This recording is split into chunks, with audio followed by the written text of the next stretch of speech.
Hello student, my name is Vikram. Welcomes you to strive for progress. Topic आपको पता लग गया होगा, चलिए स्टार्ट करते हैं।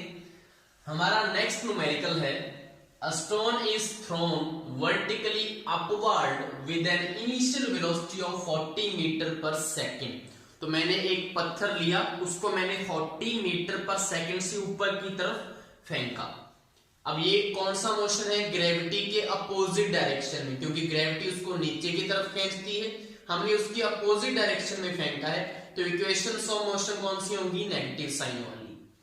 Taking g equal to 10 metre per second. अब उसने बोल रखा है कि आपको g की वैल्यू 10 ले लेनी है सिंप्लिसिटी के लिए, इसकी स्टैंडर्ड वैल्यू हमने यूज नहीं करनी। Find the maximum height reached by the stone.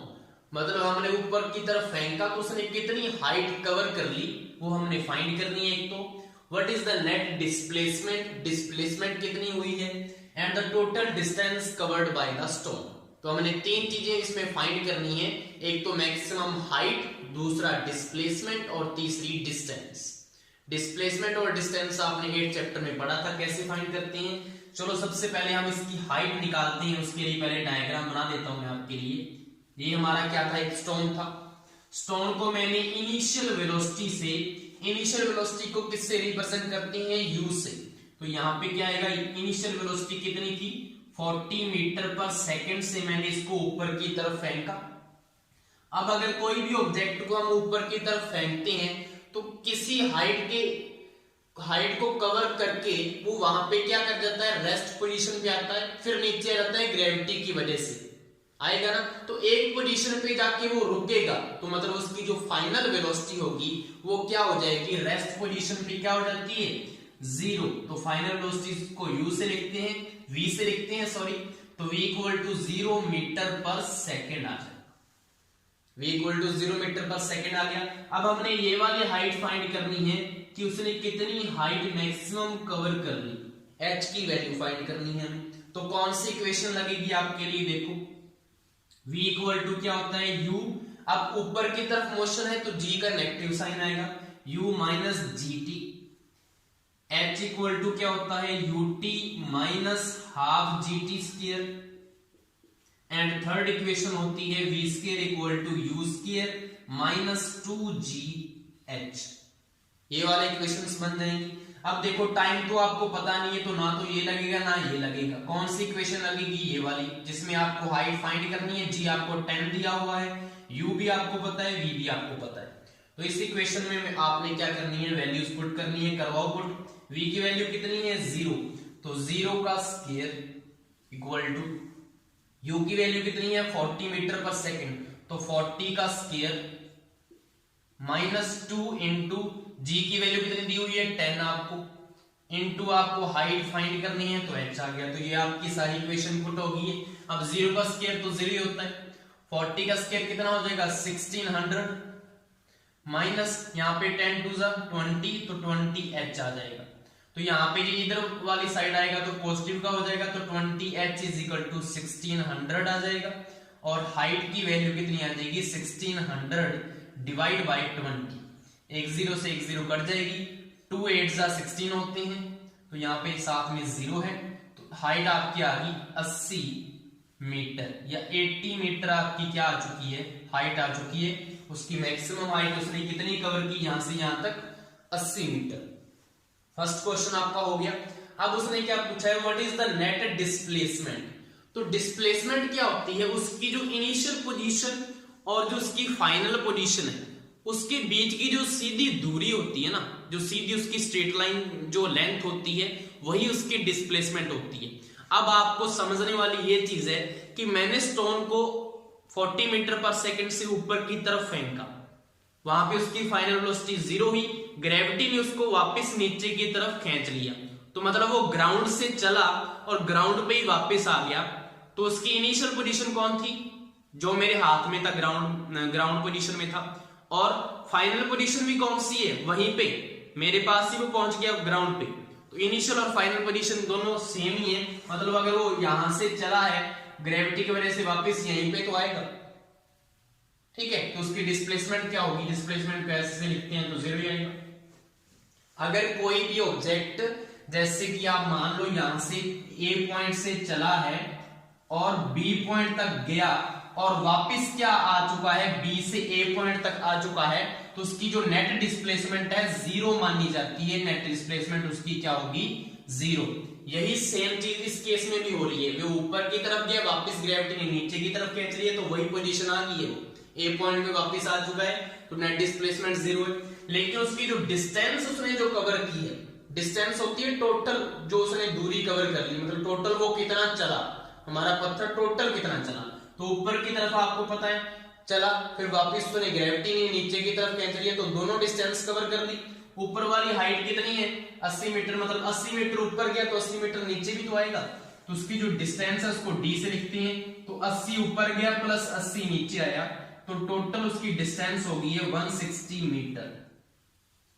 ये आपके तीनों की तीनों वैल्यूज आ चुकी हैं जो पूछी थी। हाइट मैक्सिमम इतनी होगी, डिस्प्लेसमेंट जीरो होगी और डिस्टेंस होगी 160 मीटर। नेक्स्ट हमारा न्यूमेरिकल है, calculate the force of gravitation between the earth and the sun given that the mass of earth is इतना and of the sun is इतना, the average distance between the two is इतनी। तो आपको simply पता लग गया होगा हमने करना क्या है। डायग्राम आपका कैसे बनेगा, ये देखो, ये आपकी अर्थ हो चुकी है, ये आपकी अर्थ है और ये आपका क्या है, ये आपका सन है। तो इनके दोनों के सेंटर से हमने एक स्ट्रेट लाइन ड्रॉ कर लेनी है, ऐसे करके ये सेंटर से स्ट्रेट लाइन ड्रॉ होगी और ये इसकी क्या हो चुकी है, डिस्टेंस, जो कि हमें दे रखी है 1.5 × 10⁻11 मीटर। दोनों का मास भी आपको गिवन है। फॉर्मूला कौन सा लगता है ग्रेविटेशन फोर्स का, F = G(m1 m2 r²। यहाँ पे G ग्रेविटेशनल कांस्टेंट होता है, m1 mass of first object, m2 mass of second object और r दोनों के बीच की डिस्टेंस। आपको सब कुछ गिवन है, G की वैल्यू आपको याद होती है, क्या होती है, तो पुट करो यहाँ पे F = G की वैल्यू क्या होती है, 6.7 × 10⁻11 इंटू m1 मास फर्स्ट मतलब अर्थ का मास आपको पुट करना है 6 इंटू आपको जो कि गिवन है 24 kg into mass of second object मतलब सन का मास दिया हुआ है 2 इंटू 10⁻30 kg। ये दिया हुआ है आपको, ऊपर वाली तीनों वैल्यू पुट होगी है, डिवाइड में क्या है r, डिस्टेंस कितनी दे रखी है 1.5 इंटू 10⁻11 का ऊपर क्या आएगा, क्योंकि स्केयर है तो होल स्केयर आ जाएगा।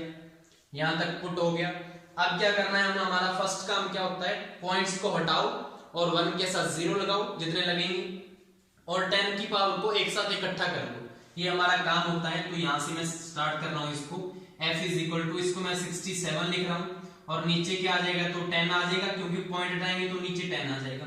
इनटू में क्या है 10⁻−11 पड़ा हुआ है, इनटू में 6 भी ठीक है, सब कुछ वैसे का वैसा ही उतार देना है, 2 इंटू 10⁻30। अब नीचे का जो होल स्केयर है उसको खोलोगे तो 1.5 का स्केयर मतलब 2 बार 1.5 आएगा, 2 बार 1.5 लिखो और 2 बार ये क्या आएगा 10⁻11, क्योंकि ऊपर स्केयर है तो 2 बार ये आ गया, मतलब हमने स्केयर को खोल लिया, ओपन कर लिया। अब मैंने क्या बोला, पॉइंट्स को हटा दो, तभी तो पॉइंट को इस पॉइंट को हटाएंगे तो ऊपर 10 आ जाएगा, इस पॉइंट को हटाएंगे तो यहाँ पे फिर 10 आ जाएगा, इनटू में ऊपर चला गया है सारा, क्योंकि जहां पे भी पॉइंट हटाते हैं उसके नीचे आता होता है, तो ये नीचे है तो ऊपर चला जाएगा 10। यहां तक हो गया। जो कट रहा है उसको पहले ही काट देते हैं, ऐसे इस 10 से ऊपर वाला ये 10 काट दिया हमने, यहां तक हो गया। अब हमने कुछ और कुछ कट रहा है तो ठीक है, नहीं तो आगे हमने सॉल्व करना है। तो यहाँ पे अब 10 की पावर को हमने इकट्ठी करनी है सारी, तो यहाँ पे क्या आएगा देखो, F = 67 × 6 कर लो, 67 × 6 यहाँ पे लिख लो और नीचे क्या लिख लो 15 × 15, मतलब 10 को हमने इकट्ठा करके आपको बताना है कि क्या आएगा, 10 की पावर में क्या बचेगा। ठीक है, ये हमने इकट्ठा कर दिया, 15 × 15 लिख दिया। अब 10 की पावर यहाँ पे क्या है -11, तो यहाँ पे मैं लिख रहा हूँ -11, ये हो गया। ये देखो प्लस का 24 है तो प्लस का 24, ये सारी एक पावर में आपकी सॉल्व हो रही है, +30 लिख दो यहाँ पे। और यहाँ पे अगर 10 की पावर कुछ नहीं है मतलब 1 होगी तो प्लस का 1 है तो 1 आ जाएगा प्लस का। अब नीचे जो पावर होती है ऊपर जाके माइनस में हो जाती है वो, तो 10 की पावर 11 है तो ऊपर जाएगी तो -11 आ जाएगा। अब एक और है तो एक बार और माइनस का 11। ये सारी के सारे हमने 10 को एक इकट्ठा कर लिया। अब इस पावर को हमने सॉल्व करना है कि क्या बचेगी। तो यहाँ पे इसको सॉल्व करके यहीं पे मैं सॉल्व कर दूंगा। देखो यहाँ पे देखो 30 और 24 और 1 25, तो 25 और 30 कितने होते हैं 55। तो यहाँ पे क्या आएगा प्लस का तो आ जाएगा 55, प्लस का 55 आ गया। 30 और 40 50 और 5 55 हो गया। और ये कितने हो गए हैं 3 33 हो गए। माइनस का 11 माइनस का 11 और माइनस का 11, तो माइनस से कितने हो गए 33। तो यहाँ पे कितने बचे 5 में से 3 गया 2, 5 में से 3 गया 2। किसके आएंगे प्लस के ज्यादा है माइनस की, प्लस के ज्यादा है तो प्लस के आएंगे। तो ये सारी की सारी जो पावर है सारी हमने सॉल्व कर ली इसको। और मैं यहीं पे इसको क्या लिख देता हूँ, यहाँ पे इसका आंसर क्या लिख देते हैं 10 की पावर 22। यहां तक हो गया। अब हमने क्या करना है सिंपली इनको मल्टीप्लाई करना और डिवाइड दे देना है, और 10 की पावर ऐसे साथ में चलती रहेगी। अब आपको ये तो पता है 15 इंटू 15 कितने होते हैं 225, लेकिन 67 इंटू 6 नहीं पता होगा तो इसको मल्टीप्लाई कर लो। यहाँ पे 6 7 42 2 4 6 36 और 4 40, तो यहाँ पे कितना आ गया ठीक है 402 आ गया। तो यहाँ पे 4 0 एंड 2 आ गया। और नीचे क्या है 15 इंटू 15 225। एक मिनट, यहाँ पे हमारा क्या हो चुका है, यहाँ पे 67 इंटू 6, ये एक तो ये था 67 इंटू 6, इंटू में यहाँ पे एक 2 था जो कि हमारा स्किप हो चुका है यहाँ पे कैलकुलेशन में। तो मैं दोबारा क्या कर रहा हूँ यहाँ पे 2 से मल्टीप्लाई और कर रहा हूँ। हमारा यहाँ से 2 जो है वो छूट चुका था, तो यहाँ से 2 को मल्टीप्लाई कर रहे हैं। तो 402 को 2 से करेंगे तो क्या आ जाएगा 2 2 4 2 0 0 2 4 8, 804 आएगा यहाँ पे। इसी को मैं यहाँ पे इरेज करके यहाँ पे लिख रहा हूँ 804 आएगा, क्योंकि पीछे हमारा स्किप हो चुका था 2, हम यहाँ पे लिखना भूल गए थे। तो यहाँ पे 804 आएगा। और इनटू में क्या चल रहा है 10 की पावर 22 तो चल ही रहा है ऊपर वाला।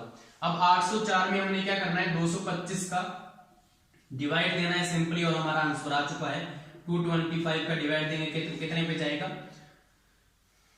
3 पे जाएगा शायद। 225 को अगर 3 पे करेंगे तो 3 5 15 5 1 3 2 6 7 3 2 6 675 आ गया।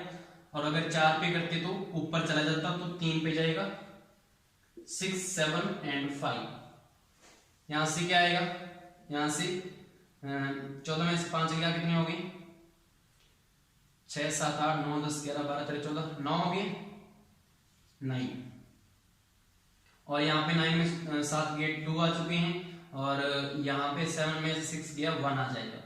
अब यहाँ पे तो जाएगा नहीं, तो पॉइंट लगाएंगे यहाँ पे 0 आ जाएगा। अब ये जाएगा आपका 6 पे जाएगा शायद। 225 को अगर 6 पे करें 6 5 30 0 3 6 2 12 13 14 15 5 1 6 2 12 1 13, तो 6 पे तो नहीं गया तो 5 पे जाएगा।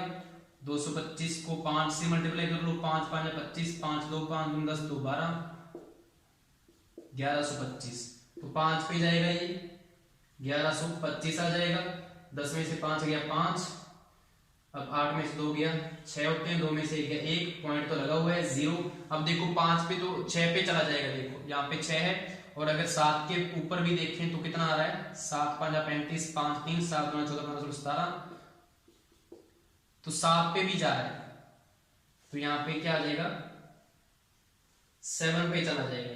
तो यहाँ पे हमारा आंसर आ जाएगा 3 हमारा जो फोर्स है उसका आंसर आ जाएगा 3.57 इंटू 10 पावर 22 तो था ही, तो 10 पावर 22 और न्यूटन में ये आंसर आ चुका है। इसमें कैलकुलेशन ही है बस, और कुछ नहीं है। सिंपली फॉर्मूला तो पता ही था आपको, और वैल्यूज पुट करके कैलकुलेशन ऐसे करनी है, मैंने आपको सारी बता दी।